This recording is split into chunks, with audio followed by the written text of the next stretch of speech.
शर्मा जी का लड़का डॉक्टर बन गया, एक ही हमारा लड़का पूरे दिन घर में पड़ा रहता है, कोई काम नहीं है इसको।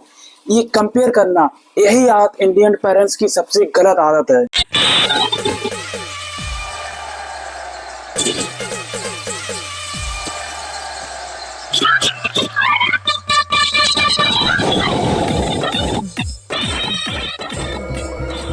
गुप्ता जी की बेटी ये बन गई, पुरोहित वाला लड़का इंजीनियर बन गया, उसने वो कर दिया, इसने वो कर दिया। हर घर में हर बच्चा किसी और से कंपेयर किया जाता है, लेकिन हमारे पेरेंट्स को ये समझ में नहीं आता है कि कंपेयर मोटिवेशन नहीं देता है, कंपेयर बच्चे को इनसिक्योरिटी बना देता है। जब किसी बच्चे को बार बार ये बताया जाता है कि वो किसी और से कमजोर है, तो उसके अंदर का कॉन्फिडेंस टूटने लगता है और वो बच्चा आगे बढ़कर कुछ नहीं कर पाता है और उसे लगने लगता है कि अब तो मैं कुछ कर ही नहीं पाऊंगा। लेकिन हाँ, इंडियन पेरेंट्स फिजिकल नीड बहुत जल्दी पूरी कर देते हैं, ये ले बेटा खाना, पानी, कपड़े, लेकिन यहीं पर एक गैप रह जाता है इमोशनल सपोर्ट का। बच्चा रो रहा है, उन्हें लगता है कि बच्चा ड्रामा कर रहा है। बच्चा डिप्रेशन में है तो उन्हें लगता है कि बच्चा फोन बहुत चलाता है।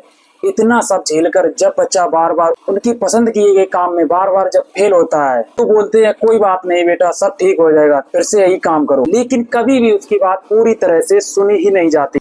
इसी वजह से कई बच्चे अपनी प्रॉब्लम्स पेरेंट्स को बताने की बजाय अपने फ्रेंड्स को बताते हैं। लगभग सभी घरों में रिस्पेक्ट और डर को सेम समझा जाता है। बच्चा अगर चुप भी बैठा है तो पेरेंट्स को लगता है कि हमारा बच्चा कितना संस्कारी है, लेकिन उन्हें ये नहीं समझ में आता है सच में वो इतना डरा हुआ होता है कि उसे लगता है अगर मैं अपनी बात पेरेंट्स को बताऊंगा तो मुझे डांट पड़ेगी। इसी वजह से कई बच्चे अपने सपने, इमोशन सब कुछ छुपा लेते हैं। पेरेंट्स को इससे भी कोई फर्क नहीं पड़ता है। लेकिन एक सेकेंड, क्या सारी गलती पेरेंट्स की है? बिल्कुल नहीं। ये प्रक्रिया हमारे पूर्वजों द्वारा लगातार चलती आ रही है। उनके पेरेंट्स ने भी उनके साथ शायद यही किया होगा। वो भी प्रेशर में ही बड़े हुए होंगे। उन्होंने जो बवासीर झेली वही तुम पर थोप दी। इसका सलूशन यह है कि हमारे पेरेंट्स को समझना चाहिए कि आज की जनरेशन वो जनरेशन नहीं है, आज की जनरेशन अलग है।